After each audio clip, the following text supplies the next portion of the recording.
रामेश्वरम। रामेश्वरम हम हिंदुओं का ऐसा प्रमुख स्थल है जो सबसे अद्भुत और अनोखा है, क्योंकि यह हम हिंदुओं के 4 धामों में से एक है। साथ में हमारे महादेव के 12 ज्योतिर्लिंग में से भी एक है, जो 11वें नंबर पर आता है। तो रामेश्वरम का दर्शन अपने आप में ही खास हो जाता है। तो हम इस वीडियो में आपको जानकारी देंगे, संपूर्ण गाइड करेंगे कि रामेश्वरम आपको आने के लिए कब उचित समय रहेगा, कैसे आप रामेश्वरम तक आसानी से पहुंच सकते हैं, यहाँ घूमने के कौन कौन से प्रमुख स्थान हैं, यहाँ खाने पीने की क्या क्या व्यवस्थाएं हैं, साथ साथ यहाँ रुकने के लिए आपको कौन सी जगह पर रूम लेना चाहिए ताकि आपको मंदिर का दर्शन या अन्य जगह जाने के लिए आपको आसानी हो।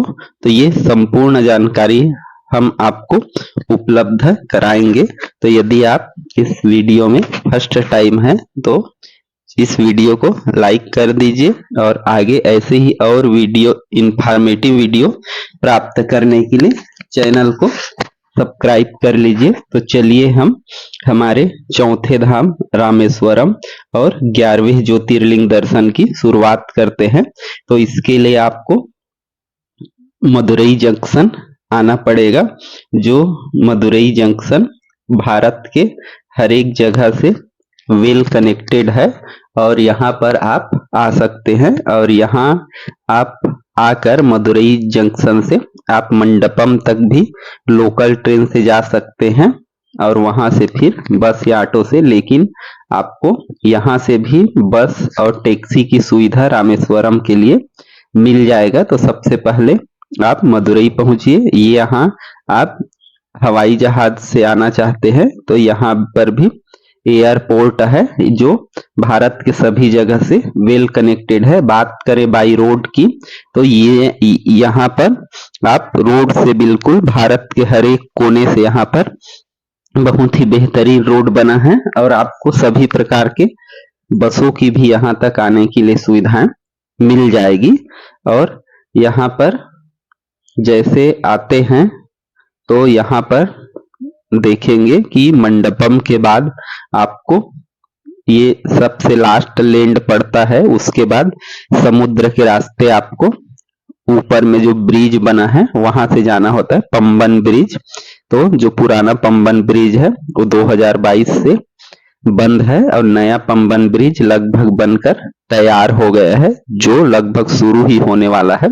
तो और दोनों ओर समुद्र का आप सुंदर नजारा देख सकते हैं। और जैसे ही आप फिर रामेश्वरम यहाँ पहुंचते हैं तो यहाँ पर आपका सबसे पहला काम होना चाहिए कि हम एक अच्छा सा रूम देखें। तो मंदिर के आसपास ही मैं सजेस्ट करूंगा आपको रूम ले। और यहाँ पर लगभग जो धर्मशाला होता है वहां 200 से स्टार्ट हो जाता है पर पर्सन कि आप वो ले सकते हैं। और ऐसे ही होटल यदि लेते हैं तो वहां पर 1000 से ऊपर में आपको अच्छे रूम मिल सकते हैं।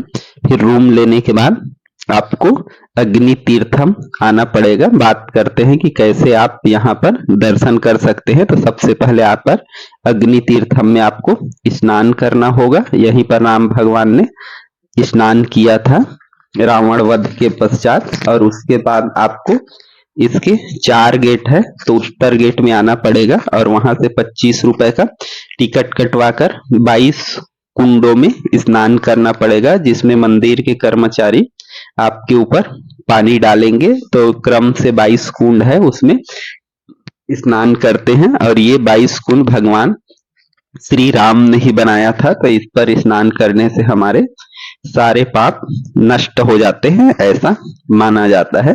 फिर यहाँ स्नान करने के पश्चात आप कपड़े चेंज कर लीजिए रूम जाकर, या यहाँ पर बना है वहां। और यहाँ पर फिर मंदिर के अंदर आइए, जहां पर आपको दिखेगा विश्व का सबसे बड़ा मंदिर का गलियारा, जो बिल्कुल अद्भुत नजारा आपको यहाँ पर प्राप्त होगा। 108 ज्योतिर्लिंग भी बगल में बने हुए इस गलियारा से गुजरते हुए आपको बहुत ही अद्भुत अनुभव होगा और भगवान श्री रामास्वामी का आप यहाँ पर दर्शन पा सकते हैं। रामेश्वरम और रामास्वामी भगवान शिव आपके सभी मनोकामना को पूर्ण करे। साथ में यहाँ मंदिर प्रांगण में ही बहुत सारे और देवी देवताओं का प्रतिमा और मंदिर है, जहां भी आप दर्शन कर सकते हैं। यहीं पर माता पार्वती का भी मंदिर है, वहां भी आप दर्शन कर सकते हैं। इसका गलियारा देख सकते हैं, माना जाता है कि ये विश्व में सबसे बड़ा मंदिर का गलियारा है। और जिधर देखेंगे बिल्कुल सेम ये माँ पार्वती का मंदिर है, यहाँ भी दर्शन कर सकते हैं। और यहाँ इस मंदिर के इतिहास के बारे में बताया गया है कि कैसे इस मंदिर का निर्माण हुआ था। तो ये माना जाता है कि जब भगवान श्री राम वहां से रावण का वध करके आए थे यहाँ, तो राम तीर्थम में अग्नि कुंडम में स्नान किए थे और यहीं पर फिर भगवान शिव का पूजा करने के लिए किए। तो श्री बजरंगबली जी शिवलिंग लाने हिमालय गए, लेकिन उनके लेट होने पर माता सीता और राम जी ने यहीं पर रेत से शिवलिंग बनाया और उनका पूजा किया, जो आज स्थायी रूप से रामेश्वरम के रूप में पूजा जाता है। तो यही से रामेश्वरम बना। तो इसके पश्चात जब श्री बजरंगबली जी ने 2 शिवलिंग और लेके आए, तो उसको भी मंदिर में ही स्थापित किया गया और इस प्रकार से रामेश्वरम का नींव रखा श्री राम जी माता सीता ने। इसके पश्चात आप मंदिर यहाँ पर दर्शन करने के पश्चात और कौन कौन से जगह जाना चाहते हैं, तो उसमें सबसे प्रमुख जगह है धनुष कोडी, जो यहाँ से लगभग 22 किलोमीटर की दूरी पर स्थित है। तो इसके लिए आपको बस या टैक्सी में जाना पड़ेगा। तो वहां से बस भी जाएंगे तो लगभग 300 रुपए में पूरे जगह घुमाकर आपको वहां छोड़ देते हैं, और प्राइवेट करेंगे तो 800 से 1500 2000 तक ऐसे में जाते हैं। तो आप अपनी इच्छा अनुसार जा सकते हैं। तो यहाँ पर हमारा जो लैंड है वो खत्म होता है, और यहाँ पर ये माना जाता है कि पहले 1964 के सैलाब से पहले ट्रेन की सुविधा था, यहाँ सभी चीज सुविधा था, लेकिन उस सैलाब में पूरा ये चर्च था, पूरे ये गांव जो है वो पूरे जलमग्न हो गया और तब से ये खंडहर है। सरकार द्वारा भी यहाँ पर मछुआरों को दिन में बसाने का इजाजत है, फिर शाम को उनको खाली करना होता है, क्योंकि कभी भी यदि इसमें सैलाब आया तो हानि हो सकता है।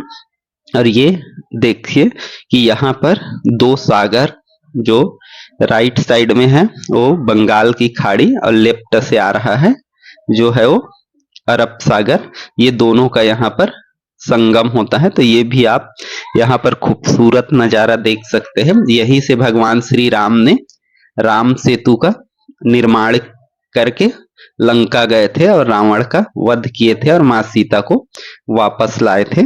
तो इस जगह का खास विशेष महत्व है यहाँ पर आने से। और ये व्यू पॉइंट बना हुआ है, यहाँ पर अशोक स्तंभ भी बना हुआ है, ये अशोक स्तंभ बीच में, यहाँ से गाड़ियां पार करके भी आप समुद्र का सुंदर नजारा ले सकते हैं। इससे पहले कोठांद्र रामास्वामी मंदिर है, कोठार रामास्वामी मंदिर, जहां पर भगवान श्री राम ने रावण का वध करने के पश्चात श्री विभीषण जी का यहाँ पर राज्याभिषेक किया था विधिवत। तो ये जगह श्री विभीषण जी को समर्पित है, और यहाँ पर माता सीता, श्री राम जी, हनुमान जी का भी यहाँ पर मूर्ति आपको मिल जाएगा। और यहाँ पर पूरे विभीषण जी और जो भी हमारे रामायण है उसके दृश्य दिखाए गए हैं, और उसके बारे में वहां नीचे पर लिखा गया है। तो इससे आपको संपूर्ण जानकारी और हो जाएगा कि कैसे क्या हुआ था जब रावण ने विभीषण को भगा दिया था। तो यहीं पर जो विभीषण है राम के पास उसकी सहायता के लिए आए थे, तो इसलिए राम ने जब रावण का वध किया तब यहीं पर ही उसका राज्य अभिषेक किया था। ये विभीषण जब राम के पास आए थे उनकी शरण में और उनकी सहायता करने के लिए, तो इसमें पूरे ये राज्याभिषेक करते हुए भगवान श्री राम विभीषण जी का। और यहाँ से आप चाहें तो बाहर का सुंदर नजारा देख सकते हैं। समुद्र का भी यहाँ से आपको सुंदर नजारा देखने को मिलेगा। तो बहुत ही ये सुंदर जगह है और ये विभीषण जी को समर्पित यह मंदिर है। इसके पश्चात रामेश्वरम में प्रमुख स्थलों में डॉक्टर कलाम मेमोरियल है। मतलब तो यहाँ पर इसका डॉक्टर कलाम का घर था जहाँ पर वो रहते थे, तो उसको आज म्यूजियम में तब्दील कर दिया गया है। और यहाँ डॉक्टर कलाम के जीवन को बिल्कुल स्पष्ट रूप से सभी चीजों को दिखाया गया है। तो अगला तीर्थ है राम तीर्थम। तो राम तीर्थम में भगवान श्री राम माना जाता है कि यहाँ पर लंका जाने से पहले यहीं पर आए थे और यहीं पर स्नान किए थे, इसलिए इस जगह को राम तीर्थम बोला जाता है। यहाँ पर नाग दोष जो होता है, सर्प दोष, उसका यहाँ पर निवारण भी किया जाता है। और यहीं पर पास में ही राम कुंड भी है जिसमें भगवान श्री राम ने लंका जाने से पहले स्नान किया था। तो आज के ये राम तीर्थम है। और ऐसे ही और वो आगे जो दिख रहा है वो कुंड है, तो वहां पर कुंड बना हुआ है और यहाँ पर लोग आज भी स्नान करते हैं क्योंकि श्री राम जी ने यहीं पर स्नान किया था। यहाँ लक्ष्मण तीर्थम और जानकी तीर्थम भी है जहाँ पर माता सीता और लक्ष्मण जी ने स्नान किया था। तो वहां भी आप टाइम हो तो जा सकते हैं। इसके पश्चात हम लोग यहाँ से चलेंगे पंचमुखी हनुमान मंदिर। पंचमुखी हनुमान मंदिर में आप दर्शन पा सकते हैं बजरंगबली के 5 मुख वाले मूर्ति का, जो ब्लैक कलर में बना बहुत ही अद्भुत मूर्ति है और बहुत ही भव्य मूर्ति है। तो यहाँ पर आप पंचमुखी हनुमान मंदिर का दर्शन पा सकते हैं, कर सकते हैं। और यहीं पर पास में ही है तैरते पत्थरों का मंदिर, जहां पर जो पुल बनाया गया था उसमें जो पत्थर तैर रहे थे उसके बारे में यहाँ पर दिखाया गया है। यहाँ तैरते पत्थरों का मंदिर है जिसमें वे पत्थर रखे गए हैं जो भगवान श्री राम ने राम सेतु बनाने के लिए उपयोग किया था और जाकर उन्हीं सेतु से रावण का वध किया था। तो आप यहाँ पर उन पत्थरों का दर्शन कर सकते हैं। तो इनको रखा गया है। साथ में कुछ ऐसे भी जगह मिल जाएंगे समुद्र के किनारे भी कि आपको पत्थर बिकते हुए मिल जाएगा। जो पत्थर आप देखेंगे वो पानी में नहीं डूबता, वो तैरने लगता है, तो उसको भी खरीदते हैं लोग। और अगला जस्ट इसी के सामने में है नटराज मंदिर, जहां पर भगवान शिव नृत्य मुद्रा में नटराज के रूप में बहुत ही सुंदर प्रतिमा में स्थापित है, जिसका दर्शन भी आप कर सकते हैं। अब बात करें हम खाने पीने का, तो मंदिर ट्रस्ट तरफ से मुफ्त में यहाँ पर 11 से 2 बजे तक खाने पीने की यहाँ रहता है, जो केले के पत्तियों में मिलता है, तो उसका आनंद आप ले सकते हैं। साथ में आप होटलों में या कहीं भी जो भोजनालय है वहाँ साउथ इंडियन और पूरे भारत का जो सिंपल भोजन है उसका भी आनंद आप आसानी से ले सकते हैं। साथ में सी फूड का आप भी आनंद यहाँ ले सकते हैं। अब बात करें हम यहाँ कितने दिन का टूर प्लान हो, तो 2 दिन और 1 रात लगभग सफिशिएंट है। लेकिन आप बिल्कुल आराम से करना चाहते हैं तो 3 दिन और 2 रात का प्लान कर सकते हैं। बजट की हम कुल बात करें तो यहाँ पर मदुरई से यहाँ तक बस से आते हैं तो आपको रहने और खाने पीने घूमने का मान के चलिए पर पर्सन 4,000 रुपए के हिसाब से यहाँ से, और उधर से मदुरई तक का आपका आने जाने का, तो उस हिसाब से आप अपना बजट देख सकते हैं कि कितने में आपका कंप्लीट हो जाएगा। तो यहाँ तक आने के लिए आपको ये इंफॉर्मेशन यदि अच्छा लगा हो, आपको मदद किया हो, तो इस वीडियो को लाइक कर दीजिए और ऐसे ही और इंफॉर्मेटिव वीडियो पाने के लिए चैनल को सब्सक्राइब कीजिए। फिर मिलते हैं नेक्स्ट इंफॉर्मेटिव वीडियो के साथ। तब तक के लिए धन्यवाद। जय श्री राम।